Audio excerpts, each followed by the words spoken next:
Welcome back to the channel. Today we're going to be discussing whether or not my Viper was secretly crashed by the previous owner. And to put it one way, I wouldn't be making this video if I thought that it wasn't crashed, so let's get into it.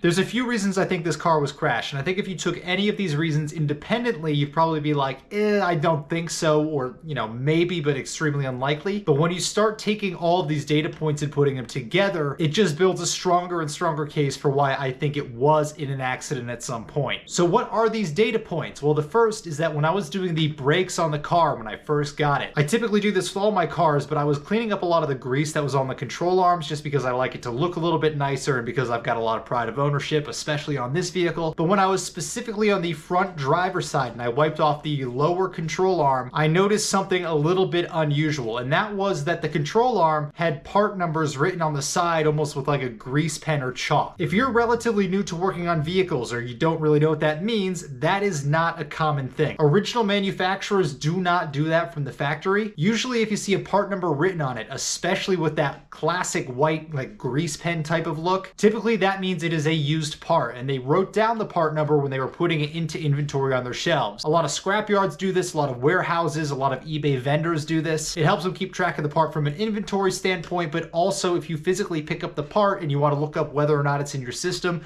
you immediately know what the part is. But to me, it was a little weird that only the lower control arms were replaced on only the one side. That said, there's nothing else I found that looked extremely damaged in that wheel well. The brake rotor was a little bit chewed up, but that's not immediately a red flag. The coilover suspension might have been replaced at some point, again, not immediately a red flag, but the A-arm being replaced and only on one side and not on both sides, that is a little bit of a red flag. Those aren't a part that routinely wears out. Like your suspension actually wears out, the A-arm itself does not. That's a solid piece of metal, so the only case that you really replace it is if the old one is damaged, which on its own doesn't necessarily mean that the car was crashed. But the other thing that I think was replaced was the front wheel. The reason being, when I repainted these wheels, I stripped down the clear coat prior to repainting them. The finish on one of those front wheels, that like epoxy clear coat that went over the top of it, that was a lot more thin on one of the front wheels, but only on one of those front wheels relative to all the three other wheels. So I suspect that wheel was replaced and it did come off of that corner. Most likely it was either refinished or replaced with like a used OEM one, but even if it was another OEM one, if it had a different manufacture date, the coating thickness could have been just a little bit different, or if they did the refinishing on the same one, the same thing would happen where the finish would be just a little bit different. I just can't think of any other explanation for why the thickness of the clear coat would be any different on only one wheel, and it's the one corner that also happens to have a new control arm. Going along with that is the alignment was completely out of spec when I got the car. And it's not so much that the car didn't track straight, it's that when the car was tracking straight, the wheel was actually turned something like 10 to 20 degrees to the left, which again tells me it probably got hit on that front left corner. It pulled the wheel that way, they repaired everything, and then forgot to check whether or not the actual steering wheel was straight when they did those repairs. So now it's not just that one of the suspension components is replaced,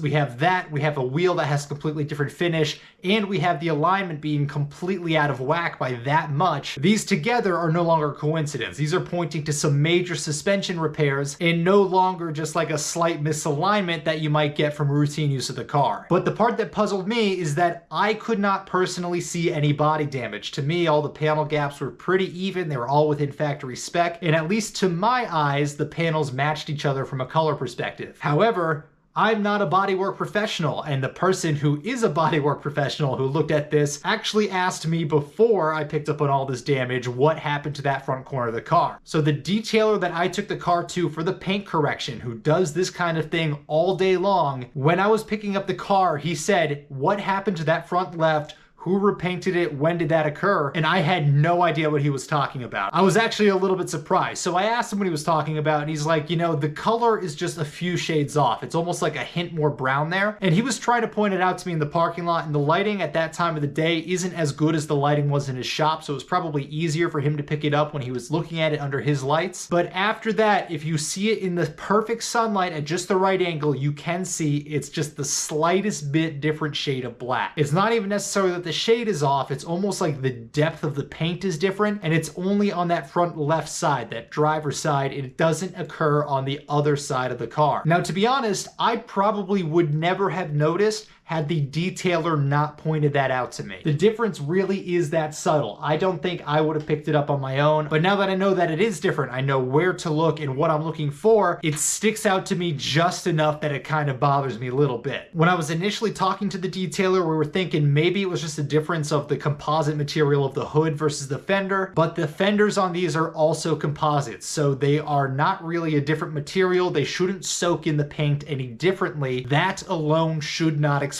the color difference, especially when the other side still matches. The other part that I could not pick up when I was initially driving the car, and especially when I first got it and I couldn't really push the car because I didn't know its limits, is that only under heavy loading that front left acts a little bit squirrely. One of the only times I've caught this on camera was actually one of the first times I took the car to work. I had a high-speed sweeper that was going to the right, so it was loading up that left suspension, and when I lifted off of the gas and it put a little more weight on that front corner, I got a little bit of snap oversteer because the car was unsettled in that front corner and it was just gripping a little bit weird. Now, as I've gotten a little more acclimated to the car and I know how it performs under different conditions and under different temperatures, I've actually noticed that that was not a one-off, that was not a fluke of those circumstances. It's anytime that front left is loaded up, something is a little bit off that makes the car a little bit squirrely when you lift off or you go into the brakes. It doesn't happen with the right side, and I know that obviously there's a little bit of a difference with me being on the left side of the car from a weight distribution standpoint, but that difference in the weight distribution of left to right isn't enough of a difference for how different the feel is on the left and the right side when you make those transitions. So I think the fact that it handles differently when you load up that side, the fact that it looks like some of those parts were replaced, and the fact that the wheel is so far off centered, these all paint the picture that something happened in that front corner, but it was repaired and covered up. The thing that really solidifies it for me is when I had the conversations with the previous owner when I was buying the car. I had already checked the Carfax was clean, but I was worried about this exact thing occurring because I've heard horror stories of something like this happening to somebody else, and quite frankly, as I've said, I'm not somebody who does body work. I've got a general gist of what could go wrong, but I can't see it as good and as easily as somebody who does this for a full-time job. So knowing that, I explicitly asked the owner if the car had been in the accident, regardless of what the Carfax had said, specifically so I wouldn't get in this situation where I found out the car might have had some underlying damage that was repaired that I should know about prior to driving it aggressively and potentially putting my own life at risk. And I didn't pick up on this at the time, but he had a slight pause before he answered, and the way he answered was a very calculated and roundabout answer. He did not say, no, the car has not been in an accident. He didn't even say no. Instead, he said, and I quote, "There is no accident on the history," which I found to be a little bit weird, but everything else on the car to me was looking pretty good and the deal was too good to pass up. So at least in my mind, all the evidence points to it being crashed probably by him in that front left corner. Then he didn't go through insurance, so it wouldn't be on the history, and then resold it knowing that it was crashed by him at some point. He probably paid cash for the repairs because if it was only a couple suspension parts, the wheel, and maybe the fender, chances are the repair cost would not have been worth going through insurance, especially given how much his premiums would have gone up. He probably would have paid under $5,000 for the full repairs. I also think that the previous owner had the resources to repair it in cash. As I've said in other videos, he was a business owner. It seemed like he was in a fairly comfortable financial state. He owned this car for 12 years. I think he had the resources available to repair it if he did have an accident with it. The other thing he said that made me skeptical is when I was talking to him about the wheel being off-centered, I didn't even ask if he knew why that was. I just kind of assumed that maybe it was over time, the wheel slowly got more and more off-center. He immediately offered up, "Oh, I've never thought about why that is." But his tonality wasn't, "Oh, like I've never thought about that." His tonality was,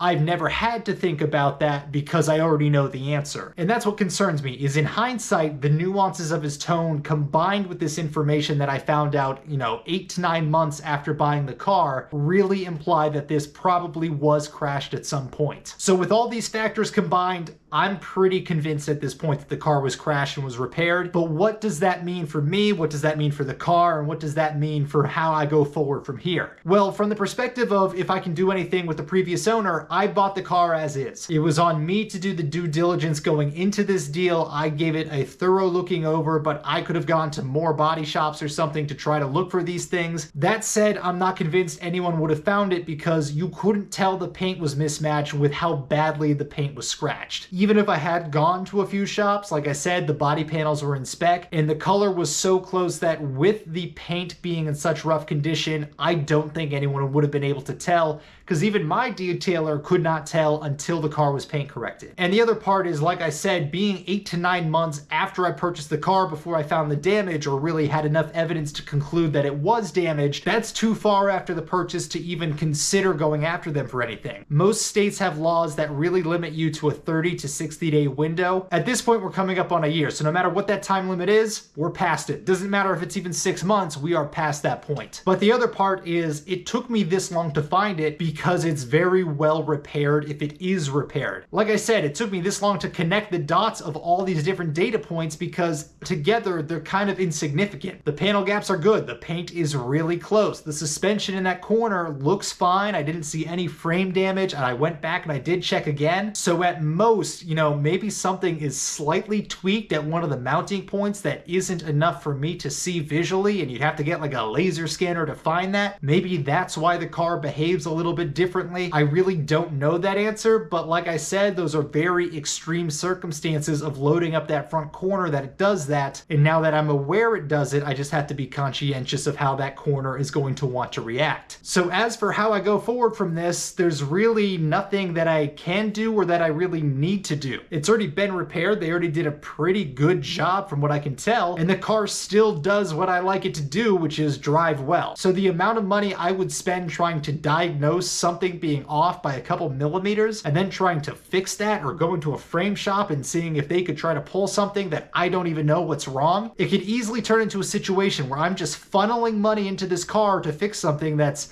not really an issue. So my plan on what I intend to do is I'm going to keep driving it. And if it was damaged, and I am right about that, and the resale value is shot anyway, the miles aren't really going to matter. So I'm going to keep driving this, I'm going to keep putting miles on it, I'm going to keep enjoying it, and then eventually I might repaint it. And that's pretty much it. After I got the paint correction done, I said in a different video that the paint is really fragile now just because of how thin the clear coat is after all the scratches came out. So at some point, I suspect the car might need a respray or a new clear coat at the very least, simply because of how prone it is to scratching at this point. Now, I do my best to avoid that, but if I have the car for, let's say, 5 or 10 years, okay, at that point it might need a refresh. Which means in the meantime, I can just enjoy it, and I can just keep running it hard. I can do the things I like to do with it. I can use it how I want to use it, and I can use it for what I bought it for, which is to have fun. So on one hand, it kind of sucks and reinforces my point that previous owners are always your worst enemy as a car buyer. But on the other hand, they did an okay job repairing it, and I'm still going to enjoy the car. If I find something a little more concrete in the future that proves it was crashed, maybe I'll do a follow-up video and link it below. But to be honest, I don't expect that to happen because I've already done a lot of digging, and this is literally all I could find. So if you're ever buying a Viper, learn from my mistake, take it to a body shop, and explicitly look for damage that's hidden. But either way, that is all I've got for this episode. So thank you guys for watching, and I'll see you next time.